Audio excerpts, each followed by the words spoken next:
first thing I would say is go backwards, because I think sometimes people are looking forward, and go back and look at what you spent your money on the last month, the last quarter, and the last year, right? When you are doing your taxes, when you are doing your monthly budget, just say, where did my money go? And then say, is this getting a return for me?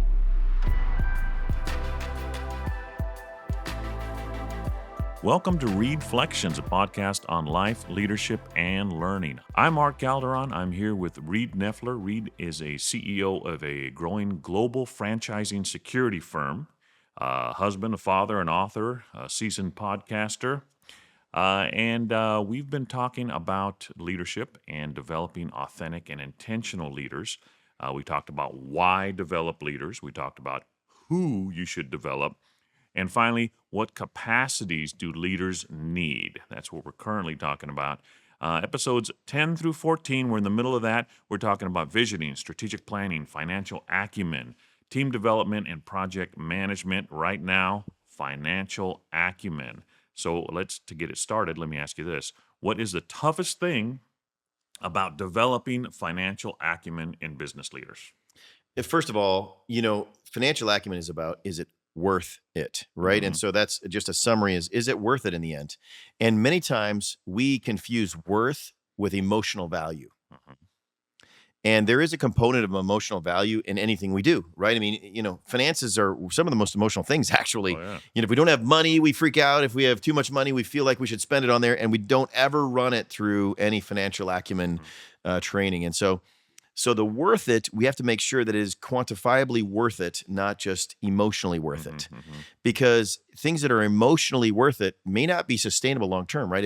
If I feel good by going shopping all the time, but I have no income, it might feel good and it's emotionally worth it to go buy that, new outfit or whatever, we may want to buy, but it's not going to be tangibly worth it in time because I can't get a return on that later, and I'm going to go broke. I'm not going to have any money. And so we have to look at financial acumen. There's a balance between, all those components as we look at it. So the toughest part of that is understanding how do we balance that decision around emotions and tangibility to make sure that it's worth it. And that really comes down to sustainability.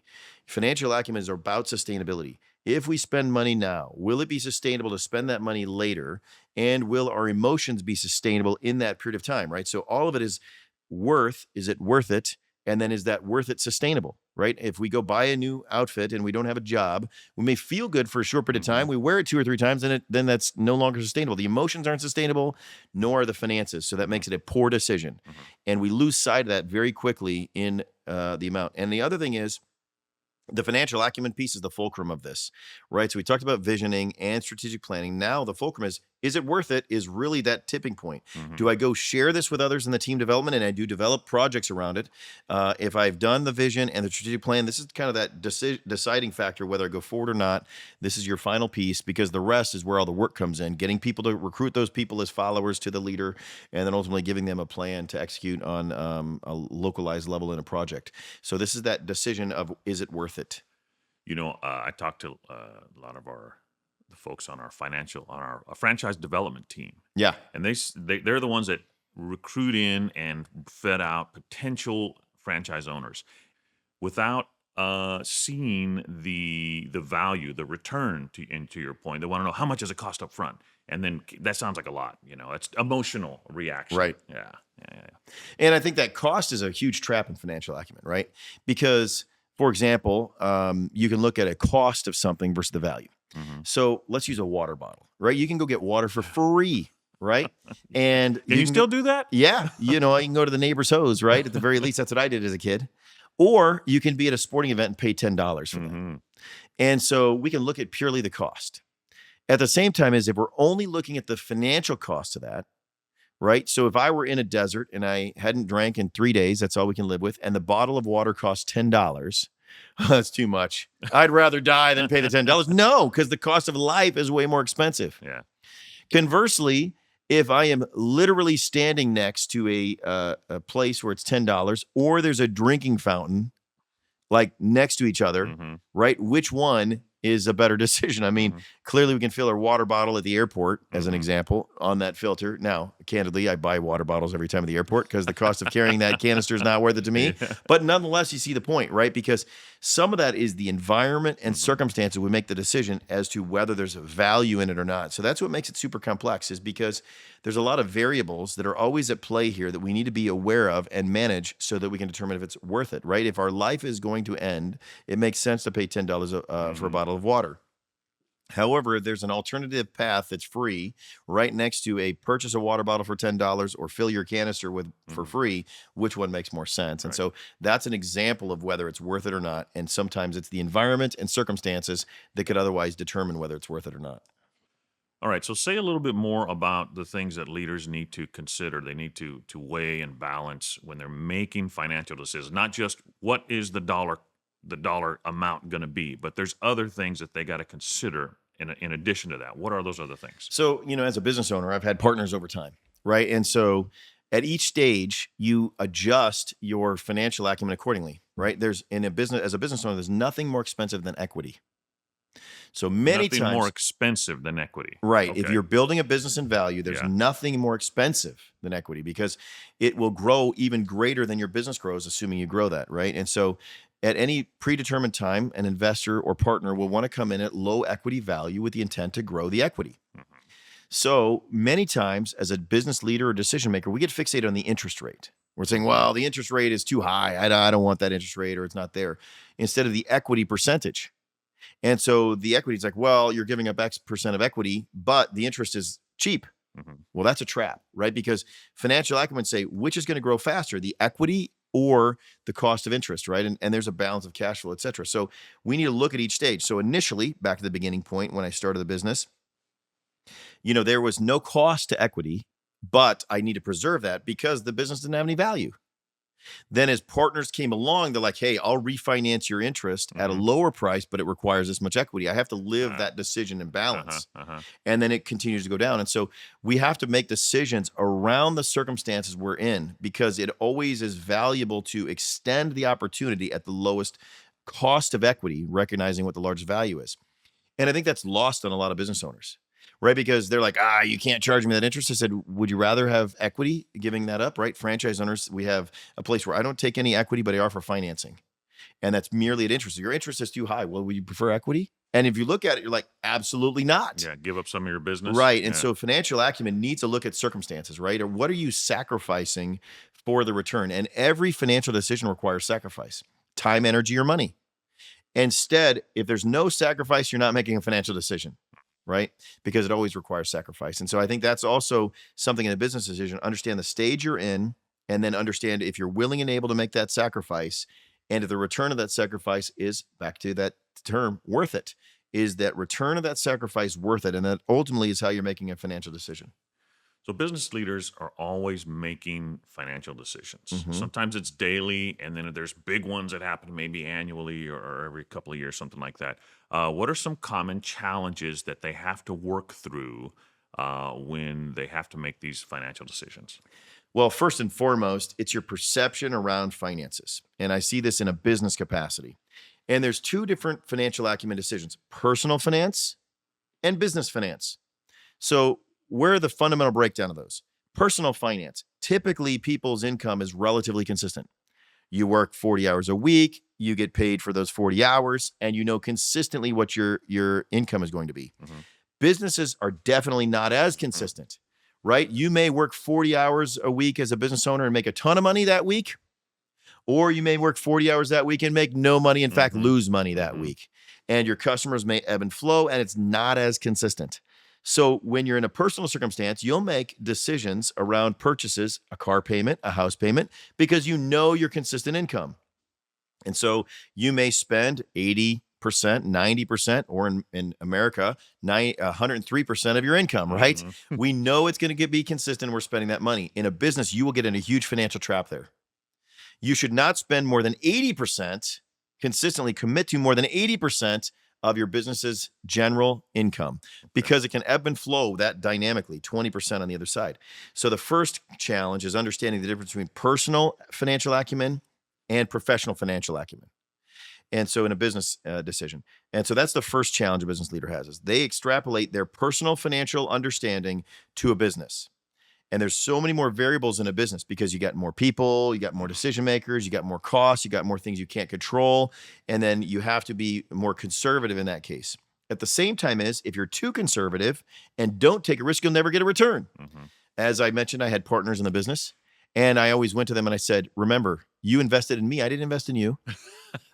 Right. You came to me. You came to me. You wanted to invest in me. And why did you want to invest in me? Because I'm willing to take the risk you're not willing to take. I'm willing to make the decision. I'm willing to have a vision. I'm willing to have a strategic plan. The investors come in at that financial acumen stage. And why do they come in? Because I have a vision that I can build a strategic plan to, and it gets returns, and that requires risks. So as I was discussing this with him, I said, I'll tell you one thing for sure. I'm going to make 10 decisions. And 3 of them, one of them is going to be a superstar home run. We're all here for that, right? It's going to get 100 to 1 return. I would say 2 of them may get 2 to 1 return. I'm going to invest $100. I'm going to get 200 back.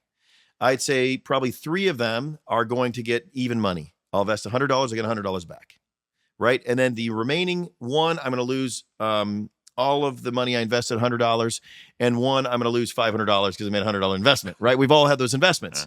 So I said, you can pick me apart on the $500 loss. Right. But at the same time is that 100 to 1 return is going to cover for all of those. So you need to give me the autonomy because I'm the risk-oriented person to make that 100 to 1 decision. And unfortunately, it's going to require all 10 decisions. And so you can pick me apart when I lose $500 on a $100 decision. You can tell me I'm an idiot because I wasted $100.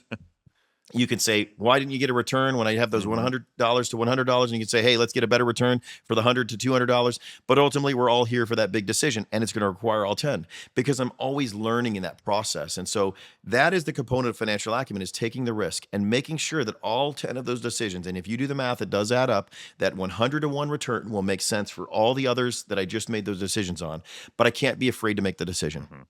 And so I think that is the component of risk. At the same time as I'm not making the decision blindly.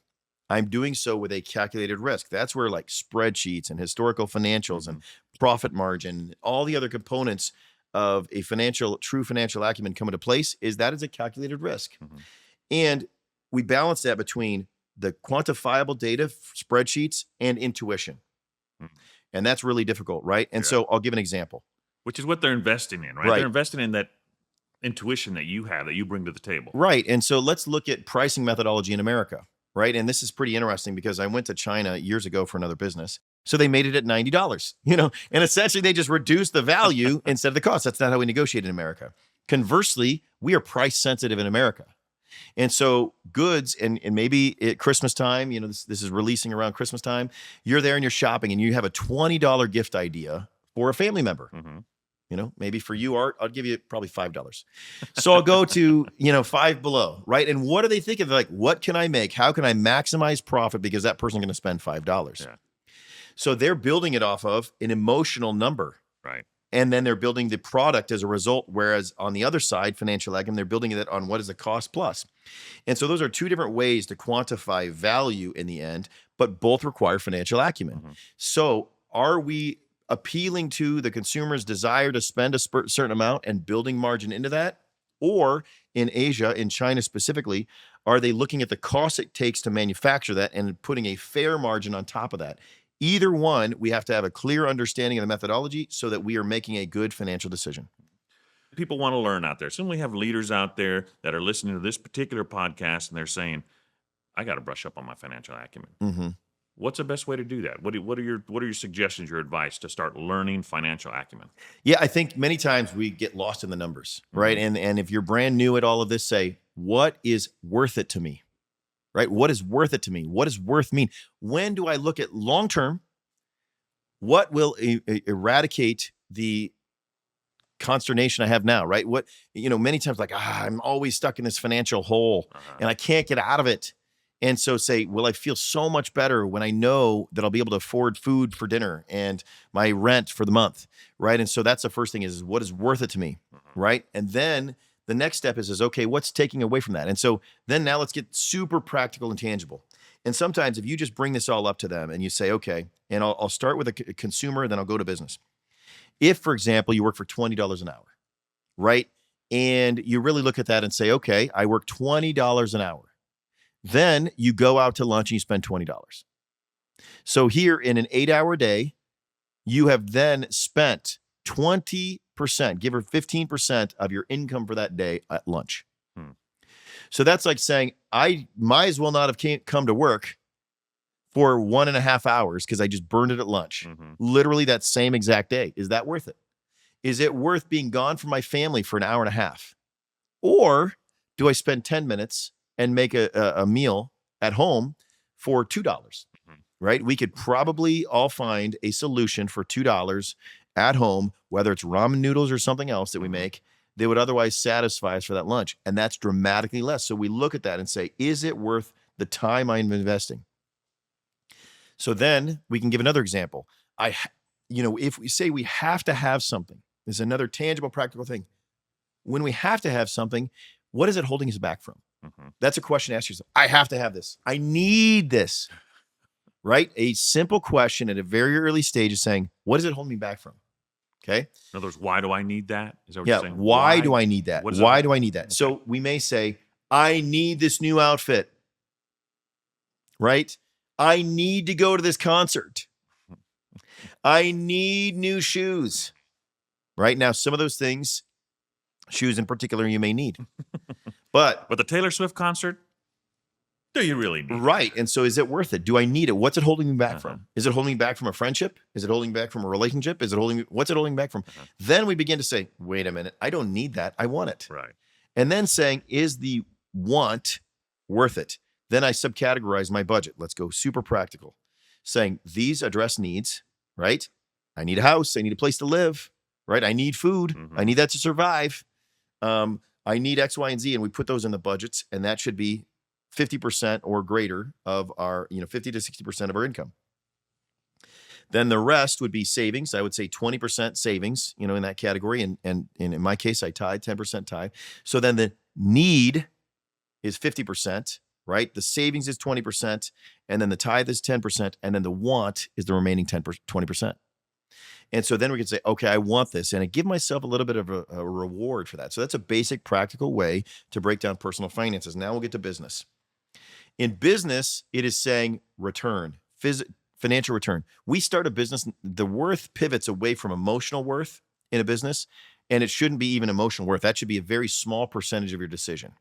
It should be financial worth, because the emotional worth is addressed in our personal investment, and the tangible worth, a business is viable because it's financial worth.